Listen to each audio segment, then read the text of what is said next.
ಜನತಾ ದರ್ಶನ ಕಾರ್ಯಕ್ರಮದಲ್ಲಿ ಎಫ್ಐಆರ್ ಹಾಕಿದ್ದಾರೆ.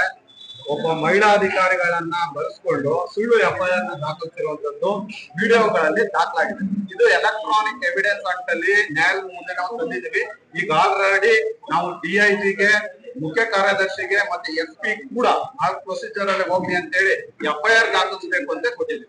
ಇದರಲ್ಲಿ ನಾವು G. ಪರಮೇಶ್ವರ್ ಅವರ ಹೆಸರನ್ನ ಹೇಳಿದ್ವಿ.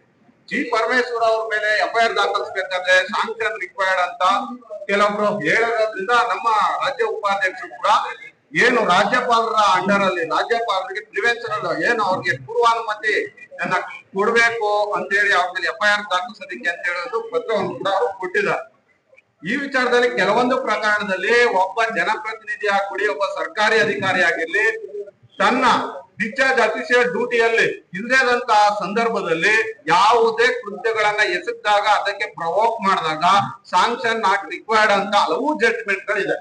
ಆ ಜಡ್ಜ್ಮೆಂಟ್ ಪ್ರಕಾರ ನಾವು ಅವ್ರ ಮೇಲೆ ಒಂದು ಖಾಸಗಿ ದೂರನ್ನ ಜನಪ್ರತಿನಿಧಿ ನ್ಯಾಯಾಲಯದಲ್ಲಿ ಪರಮೇಶ್ವರ್ ಅವ್ರ ಮೇಲೆ ಮತ್ತೆ ಈ ಪೊಲೀಸ್ ಅಧಿಕಾರಿಗಳು ಏನು DYSP, SP ಮತ್ತೆ ನವೀನ್ ಕುಮಾರ್ ಅನ್ನೋರು ಇದ್ರು ಏನು ನಮ್ಮ ರಾಜ್ಯ ಉಪಾಧ್ಯಕ್ಷರ ಮೇಲೆ ಹಲ್ಲೆ ಮಾಡಿದ್ದು ಅವ್ರ ಮೇಲೆ ನಾವು ಪೊಲೀಸ್ ದೂರು ಪ್ರಾಧಿಕಾರ ಮತ್ತು SP ಮತ್ತೆ DYSP ಗೆ ಕೊಟ್ಟು ಅಲ್ಲಿ ನಾವು FIR ದಾಖಲಿಸಬೇಕು ಅಂತ ಹೇಳಿದ್ವಿ. ಒಂದು ವೇಳೆ ಅದು ದಾಖಲಿಸ್ತಿಲ್ಲ ಅಂದ್ರೆ ಒಂದು ಖಾಸಗಿ ದೂರನ್ನ ನ್ಯಾಯಾಲಯದಲ್ಲಿ ಸಲ್ಲಿಸಿ ಅಲ್ಲಿಂದ ಅವ್ರ ಮೇಲೆ FIR ನ ಮಾಡಿದ್ವಿ. ಈಗ ಸ್ಥಳೀಯ ನ್ಯಾಯಾಲಯದಲ್ಲಿ ಅಲ್ಲದೆ ಹೋದ್ರು ಕೂಡ ಹೈಕೋರ್ಟ್ ಅಲ್ಲಿ ಡೈರೆಕ್ಟ್ ಆಗಿ ಹೋಗಿ FIR ಹಾಕ್ಸೋದಕ್ಕೆ ಅವಕಾಶ ಇದೆ. ಅದನ್ನು ಕೂಡ ನಾವು ಮಾಡ್ತಾ ಇದೀವಿ. ಒಂದು ಈ ಕಡೆ ಅಂದ್ರೆ ಈ FIR ದಾಖಲಿಸೋ ನಿಟ್ಟಿನಲ್ಲಿ ನಾವು ಮಾಡ್ತಾ ಇರೋಂಥದ್ದು. ಮತ್ತೊಂದು ಇವರು 7 ವರ್ಷದ ಕೆಳಪಟ್ಟು ಪನಿಷ್ಮೆಂಟ್ ಇರೋ ಪ್ರಕರಣದಲ್ಲಿ ನೇರವಾಗಿ ಬಂಧಿಸೋದಕ್ಕೆ ಅವಕಾಶ ಇಲ್ಲ. ಇದು ನಾನು ಹೇಳ್ತಾ ಇರೋದಲ್ಲ, ಸುಪ್ರೀಂ ಕೋರ್ಟ್ ಹೇಳಿರುವಂತದ್ದು. ಇದನ್ನ ಒಂದು ಸರ್ಕ್ಯುಲರ್ DIG ಮಾಡಿದ್ದಾರೆ 2 ತಿಂಗಳಿಂದ. ಆದ್ರೂ ಕೂಡ ಇವರು 132 ಆಫ್ BNS 74 ಆಫ್ BNS ಕೇವಲ 3 ವರ್ಷದ ಪನಿಷ್ಮೆಂಟ್ ಇಂದ ಕೆಳಗೆ ಇರುವಂತದ್ದು.